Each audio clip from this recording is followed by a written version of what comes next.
So again, thank you very much for taking the time to attend. Again, for those I may not have met in person, but maybe just online, I'm Paul Seiden, the Director of International and Channel Sales for Artel Video. With me is, as I mentioned earlier, Andy Slayton, who's our National Accounts Manager, handling most of our Tier 1 clients, such as AT&T and others. Big accounts. Randy Sheets, you may see pop online. Randy's another one of our account managers handling. Dennis, good morning. Thanks for dialing in, Dennis. And Randy Sheets handles Verizon and some other of our Tier 1 major accounts as well, telcos, cable companies. And, of course, Rafael Fonseca is our VP of Product Management and Marketing, who's gone through helping me put together this presentation and some of the other points that I'll be talking about, some of our case studies and user stories. And if anybody's willing to talk about a project, I know there are some people online here. We've done some very nice projects together, and thank you for that. But if anybody wants to share about a project, please contact myself or Rafael directly. Love to get user stories. User stories are awesome. So again, Artel, we like talking about amazing experiences that our customers have with our products. And just a little bit about Artel for those that may not be as intimately familiar. Artel has been around since 1981, so about 40 years now. Our main customers early on, and still a very good clientele for us, is in the telco market. But we're getting more into broadcast, Pro AV, as we add multiple different product lines. No, that's all right. I'll try to. I'm going to go get pizza. Welcome. If you could mute your microphones, that would be appreciated. And I see my man Vin Bruno just in there. Hello, Vin. Nice to see you, buddy. How have you been? Yes. And everybody else, yes, if we could just mute the mic so prevent feedback, that'd be great. Again, amazing experiences. We get involved with so many live events as this shows and mission critical events, from the Academy Awards to Olympics to different political events. As you can see, we're doing thousands upon thousands of live events and hours through different broadcasters, whether it's just dark fiber or media over IP now. We'll be talking about a lot of our IP products that we're introducing, some new ones on this webinar. And we're proud. I mean, I know we had 0 failures on this, and this is what Rafael put together, but I mean, everybody has a failure every now and then, right? 0 sounds good, but I'll go with, maybe 0.01 failures. But, we're very proud of the reliability in that a lot of the major broadcasters choose our products. Some of you may not see our products live in the control rooms, of course, because a lot of our products are doing the transport. So talking to a lot of our broadcast clients and integrators, they're like, oh, I see your product sometimes, in the closet where the fiber is, or in the network closet where the IP drops are. So, we may not be the glamorous product, but everybody's counting on us. All the recordings, all the broadcasts coming out of the White House are on Artel Digital products, and we're certainly proud of all the major events that we're involved in. So for those of you that are still able to go to NAB, this is our stand in the Central Hall. As most of you know, it's been dwindled down to 2 halls, the South, not the South, the North and the Central. So we're moving to the Central Hall this year, 9822. Hope to see you guys there, again, if the show goes forward. So some of the new products we plan on demonstrating and introducing here, many of you may have heard and seen blasts about our smart platform, which was our first major entry into software-defined media gateway. We are very proud to be introducing, we are now officially an OpenGear partner.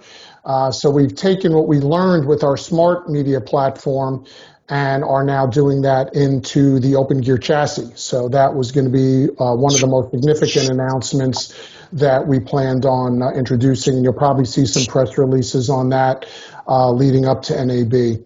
Our Quara PTP switch, we partner quite heavily into the audio over IP market, AES 67, Ravenna, maybe some of the names, even Dante. I've talked a lot. This has probably been the #1 product I talked about during the COVID season, as more people are moving to IP and remote production. Raphael's worked very hard putting together, I believe now 5 lessons learned and experiences that we've had in this AOIP market. So instead of specifically talking about product development in the Quora line, I'm going to talk about interop lessons that we've learned. And interop is very important. All of our products are meeting specific standards, organization standards, whether it's SMPTE standards, whether it's Video Service Forum, VSF standards. I'll be talking about this during the next half hour or so as well. And in our FiberLink product line, which many of you are familiar with, we continue to expand that with 12G SDI requirements accelerating quite a bit. We now have a 12G SDI transceiver, and also in the IP domain, a throwdown box for a SMPTE 2110 gateway. So again, for those that just recently joined, please drop any questions in the chat box. My colleagues, Raphael and Andy, whoever else joined from Artel online, will be happy to respond to those, and we'll have an open Q&A later. Our smart media delivery platform, as I mentioned, this is a software-defined product. As you can see, it's 2 slots. We're handling traditional SDI from ASI all the way up to 3G, as well as Ethernet traffic. You could use the Ethernet traffic for other audio inputs, other data inputs as well. Anything that's an IP stream, we will support. It goes in either our InfinityLink or DigitalLink platform. I focus a lot more on our InfinityLink platform, as the DigitalLink has certain standards that are required for our telco customers, but make it a little bit more expensive for our traditional broadcast customers. So kind of a high-level overview of this. One of the unique factors that we've done in the smart is we built in a layer 2-3 Ethernet switching complex.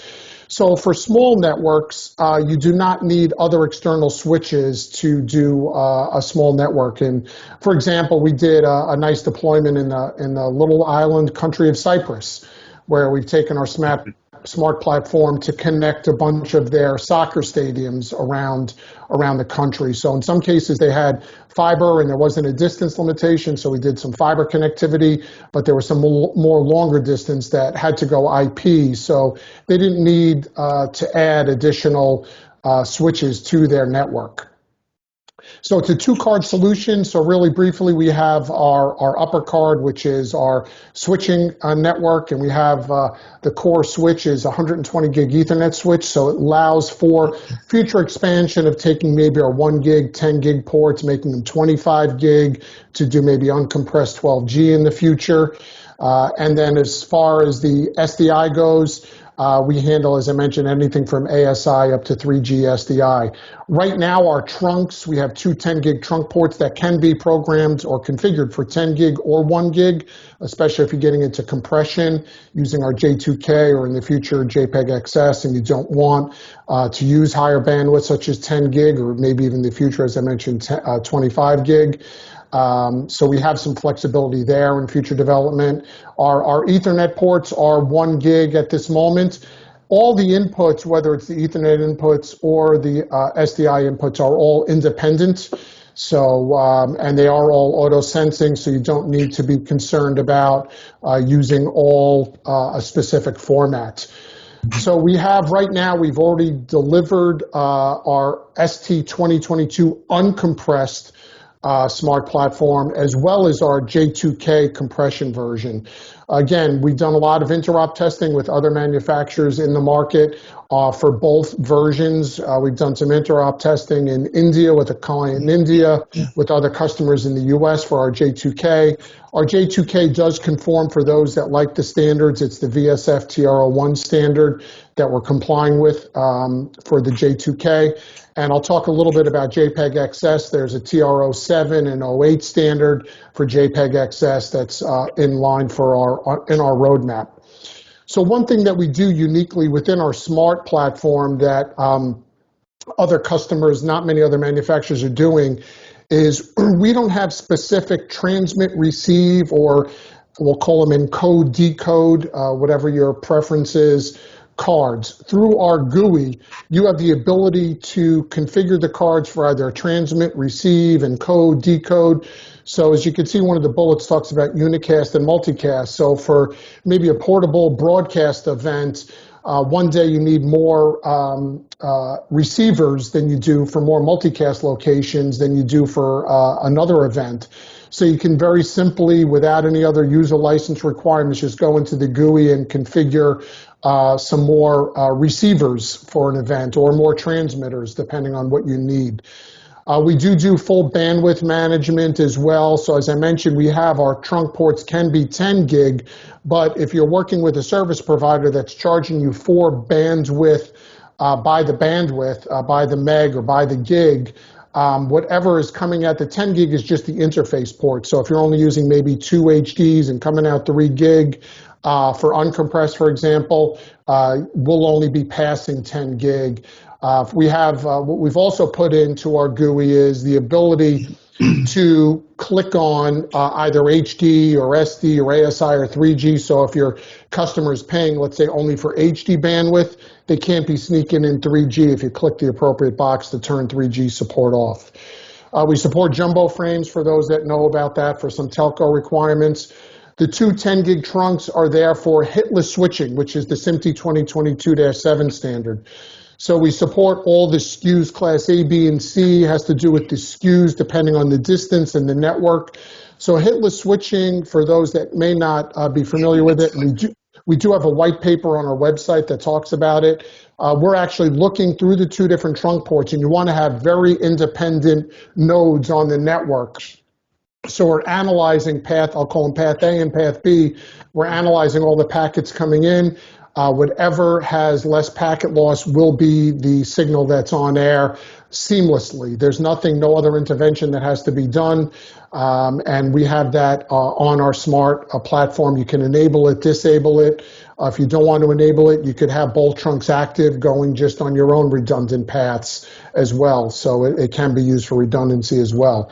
We do have full VLAN tagging, S and C, service and carrier, VLAN tagging for those that find that to be important, depending on how you're developing your network. As far as video formats for supporting, for our J2K compression, we support all the traditional broadcast standards, 1080p, 1080i, 50, 60, 5994, et cetera, as you can see there. Any audio that's embedded, we support. All of the ancillary data from closed caption to teletext timecode, that also gets passed through. Probably the largest question I get asked is, as far as the compression rates, what formats or how low can you go per se? For SD and HD, we go down to 75. That may have even been lowered to 50, I forget now, but up to 200 megabits as well. The sweet spot I'm getting for most people is in that 100 to 150 megabit range. And you could do this in 5 megabit increments through our GUI as well. For 3G, you can go between 100 and 400, and I think a lot of our clients like the 200 megabit, going down to 150 can be acceptable as well, again, in those 5 megabit increments. And again, with all of the video inputs being independent, you could have HD on one channel being compressed down to 100 megabit, 3G on another path being compressed down to 400 megabit. And this is where you're also able to configure with J2K. If you only have a 1 gig network and you get all your video inputs compressed down low enough, you can do this on 1 gig trunk ports, whether you're using 2022-7 or not. So any questions I could potentially answer on our current smart platform right now? Otherwise, again, questions in the chat box, and we'll have an open Q&A later. And as I say questions, I'm going to take a sip of water. Excuse me, one blood here. I donate blood. Yep. So OpenGear here. OpenGear, we're very proud and happy to become an OpenGear partner, which, as most of you probably know, is developed by Ross Video. There are over 40,000 OpenGear chassis deployed around the world. One of the advantages of OpenGear is choosing best-of-breed product lines. So now you can mix in the same chassis, distribution amplifiers, audio processing, video processing, switchers, IP media transport. So now you can choose a product maybe from AJA, Blackmagic, now Artel and others that to basically build your network. This is based on our smart platform that I just talked about, but there's also a few other features that we'll get into that we're going to be offering in the Open Gear. This is our card. Right now you're seeing the SFP cages that are really on a daughter board. The BNCs are under these SFP cages, so it's really a 2-slot card within the Open Gear chassis to be able to get the SFP cages as well as the BNCs on the board. The first entry into our Open Gear will be our J2K compression version. One thing I did not mention about the Smart, and this reminds me when I see Quad 4K, is we do now have Genlock capability in our Smart as well as the Open Gear. So the Genlock becomes important when you're taking potentially Quad 4K and you want to have that on the receive end and have all of those signals synchronized. So in our current DigiLink and InfinityLink platform, you will need an additional SDI source to synchronize to be able to use the Genlock. We are also looking at a way to do that through the backplane. In our Smart, in our DigiLink, InfinityLink, we have either a 60 by 60 or 20 by 20 switching platform through our backplane that allows you to move video around, which is a really great feature. And through that, we're going to be adding additional Genlock capabilities to our switching backplane. But it is built into the Open Gear platform, so additional cards will not be required for that in the Open Gear platform. We're also going to be introducing the uncompressed version as well. And of course, as it says here in our roadmap, we are looking at JPEG XS. And taking in potentially 12G on the SDI BNCs. 12G is, of course, becoming very popular. There is a possibility, depending on how things go, is increasing the bandwidth capabilities on our SFP ports to go maybe to a 25 gig SFP to potentially take in higher bandwidth, 12 gig or higher on the SFP ports. But right now we're looking at doing single stream 12G on the BNCs coming in. Mm-hmm. To highlight also, this takes place within our Smart and the Open Gear. This is software defined. So you're deploying the hardware once, and you could change the software function. So we have very large FPGAs in here, so you could do multiple mirror images on the FPGAs. Then through our software, choose whether today's application you need compressed or uncompressed. So it's helping, bridge that gap between SDI and other native IP implementations. When you buy the Smart or Open Gear cards, it does include one profile. So if you want J2K today, you could buy that. It includes the J2K. And again, there'll be no separate TX, RX licenses. It's all included in a license, and you are configuring that through our GUI. You can upload again for future use uncompressed or JPEG XS or really whatever other future compression standard comes that we feel we're getting that feedback from our customers, such as yourself, a path we need to go down, that can be added in the future as well. VLAN tagging, again, bandwidth management will also be deployed in the Open Gear version. And then again, the beauty about the Open Gear chassis is you could have dark fiber, IP, all in the same chassis, other technology within the same chassis. We have in the Open Gear, we're starting right away with 10 gig SFP cages versus, as I mentioned, some of the SFP ports or Ethernet ports on the Smart are just 1 gig support right now. So we're jumping right away, since it's newer development, into the 10 gig SFP cage support. It will also have the ability to support the hitless switching in the Open Gear. Again, we have the 4 video ports going everywhere from SDI up to 12G. And again, that limitation as far as the IP gateway goes is really that 10 gigs. So you can't really do 3Gs uncompressed to get that through the 10 gig SFPs. That math doesn't work, obviously, but if you're doing the compression, then that certainly will work. And again, in our program, as you can see here, SMT meaning 2022. Of course, we're looking for at 2110 as a future upgrade as for transport as well. J2K is out, and JPEG XS as well will be there in the future. Other roadmaps that we're looking at is also being able to do the trunks to 1 gig as well as 10 gig in the open gear, again, for those networks that may not have the 10 gig capabilities. We do have that in our current Smart, but we're looking at upgrading that depending on the type of feedback we get in the field if we do need the 1 gig trunk support as well. I mentioned earlier JPEG XS. There are 2 standards, the video service form TR07, TR08.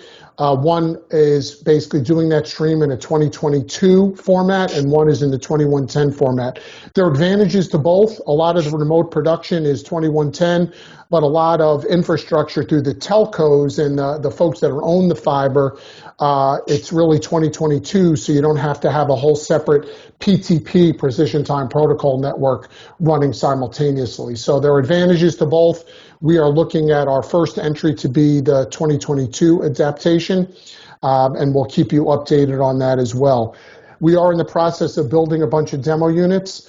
We will be offering demos for our Open Gear platform, most likely later in Q4, hoping for delivery of this product in Q1 of 2022.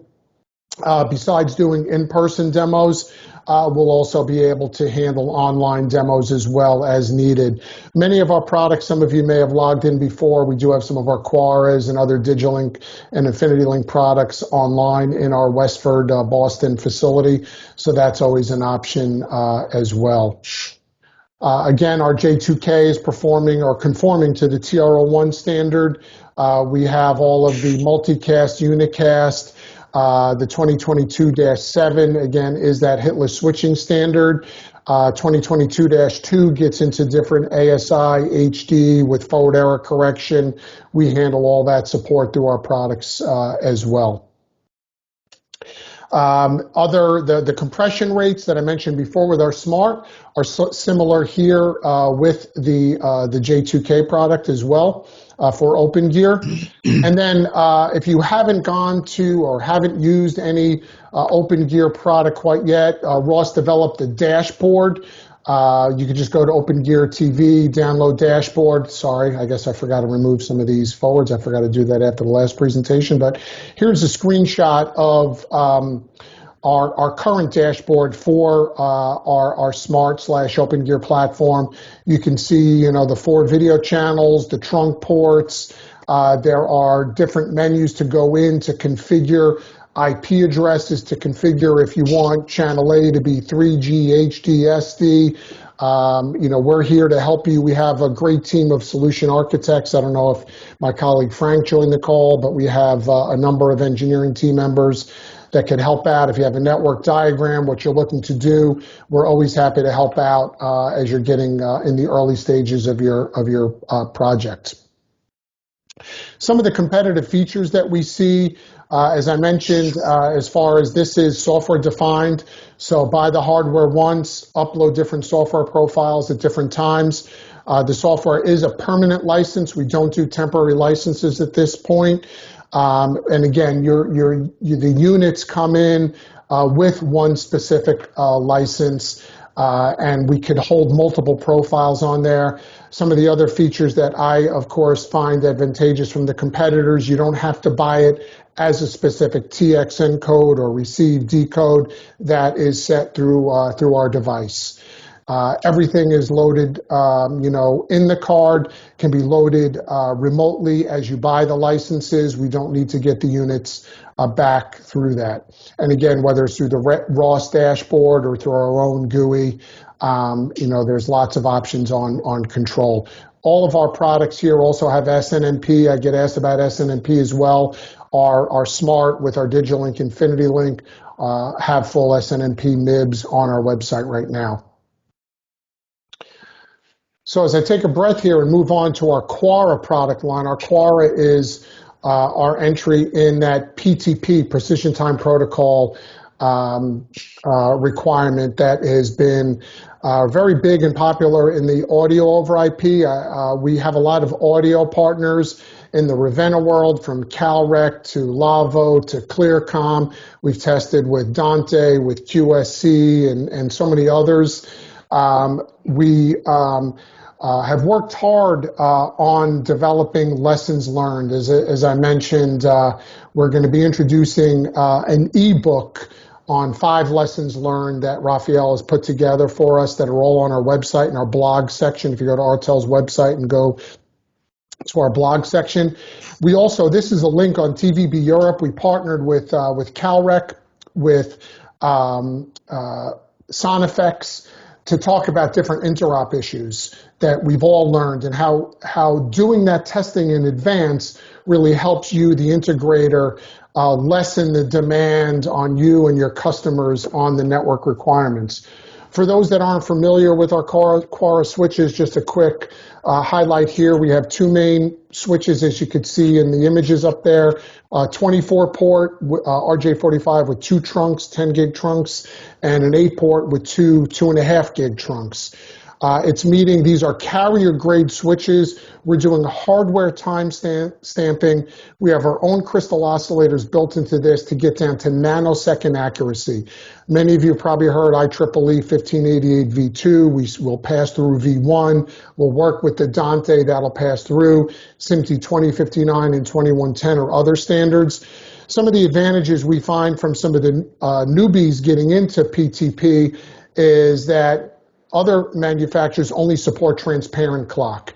We support both transparent and boundary clock, and we have 2 great white papers that get into the nitty-gritty on the differences between that. So feel free to hop on our website and download our white papers. But quick summary is boundary clock, depending on the grandmaster you're using, boundary clock can kind of help restrict the amount of packets that go back and acknowledgments that have to go back to the grandmaster. So depending on the size of the network, you're really going to want to have a boundary clock so you're not overwhelming the grandmaster in this. So we are a Ravenna partner, AES67.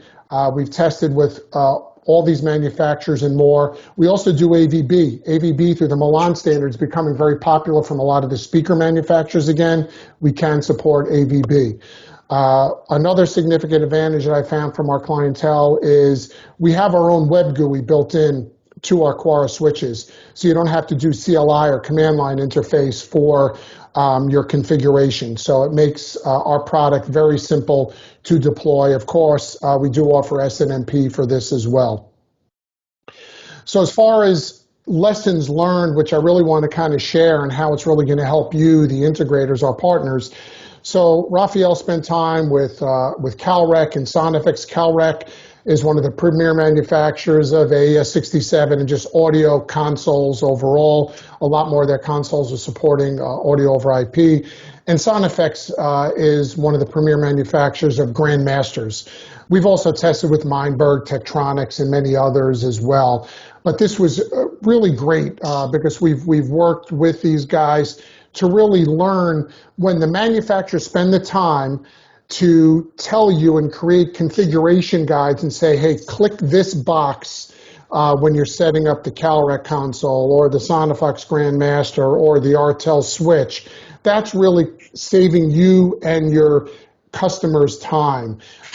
We've gone through the experimentation of what happens in transparent clocks, in boundary clocks, in setting multicast, unicast, and any of the other, hundreds of requirements. If you have 3 endpoints or 300 endpoints, there could be a lot of complexity that comes in. So we've done a lot of this legwork with CalRec and Sonifex and with more. And some of our lessons learned really summarize the conflicts that we've learned. So what can happen when you get into the field? So you can have conflicts on some of these announce messages and the signals that are going through, where something is failing. You're getting an alert and alarm. So we've worked together to kind of put together configuration guides as a beginning to help prevent maybe lost signal messages or responses coming from the sound effects as the grandmaster. Really also in the interpretation of the standards. There are a lot of standards I put up there from 1588 to 2059 to 2110, and different products talk about different standards. They all overlap in some ways, but we've tried to take that hard work out from you. Time is money. We don't want you spending as much time out there in the field when you're quoting your customer a few hours to get things configured. We don't want that to become a few days. So we found different performance problems as you go live on a network, right? It's great when we're in a lab testing it, but we've done some very heavy loads with multiple traffic, and I have a diagram kind of showing an installation with redundancy for networks, for kind of hitless switching as well in the audio market as well. So we've kind of taken that, a lot of that on us to make things easier for you. And, reaping the rewards, you guys are going to reap the rewards as far as integration and deploying this. Raphael has a great quote here kind of talking about, the end users. You want to be able to concentrate on the products, getting them installed in a timely manner, not consuming your time or your customer's time. IP, people think IP is simple, and it is once you know with what you're working with. Everybody may kind of use slightly different terminology at times. It depends on the manufacturer. There could be an international definition. Some of the manufacturers we work with, of course, are based in other parts of the world. So we want you, the vendors, our customers, to have more time to do what's really needed to be done to make your customer happy.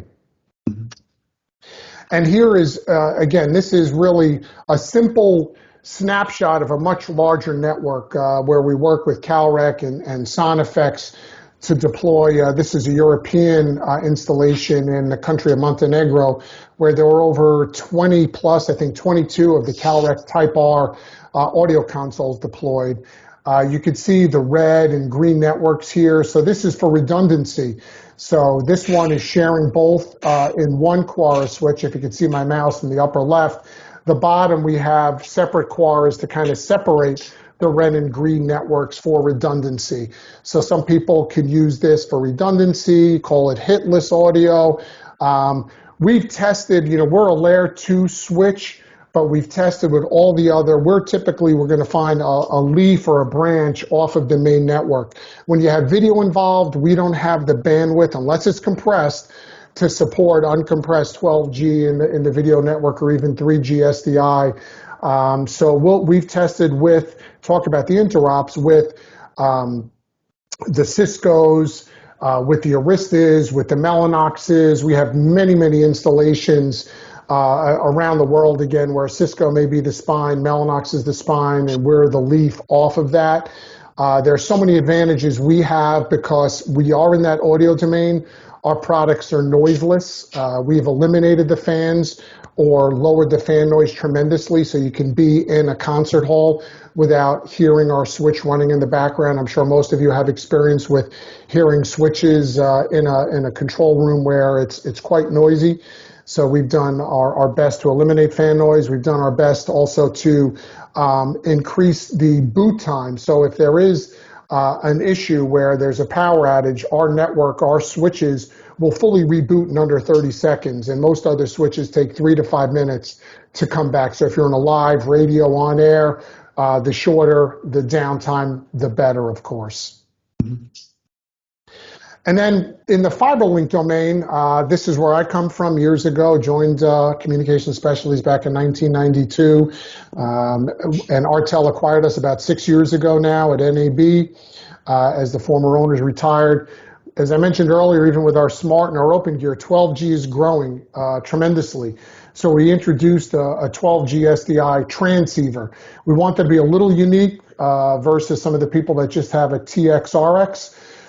So we've put all of that design into a single box.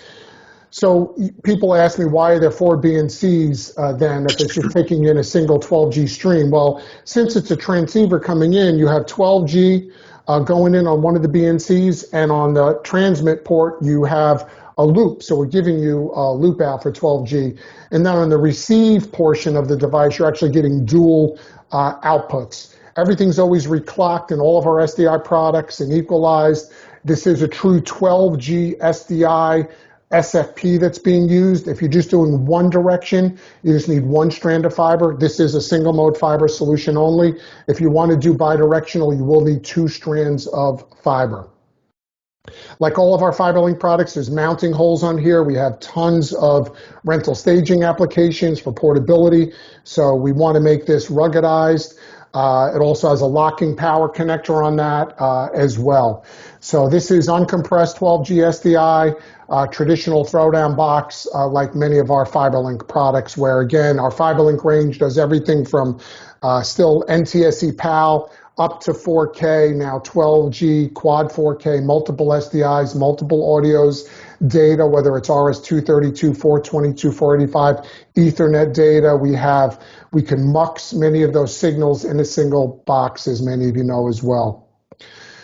And then, as everybody knows, IP is obviously growing more and more each day. So we're proud to announce in our FiberLink product line a Throwdown SMPTE 2110 gateway. So this device will take 2 HDs or 3Gs upstream and downstream over 10 gig trunks. So you could take, again, the math, you can't do 4 3Gs, that'll exceed the 10 gig trunks, but you could have 4 HDs, 2 up, 2 down. I mentioned in here, as you can see, 2022-7, since it has the 2 10 gig trunks, 2022-7 is still the standard for hitless switching that 2110, SMPTE 2110 recognizes. I've already been asked, well, what if I just want to do 1 HD? Can you do that in 2022-6 or something? No, we cannot. So when you're just doing regular HD, 3G transport, this is a 2110 gateway until you get to create seamless hitless switching. Also with 2110, as I mentioned with our Open Gear and Smart, when you're into 2110, you do need a separate PTP network.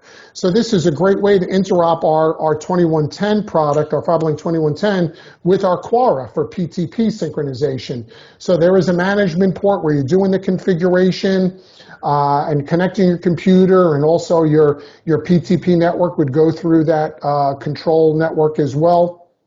So this is a great way, talking about interop, to bring in our Quara along with 2110 transport.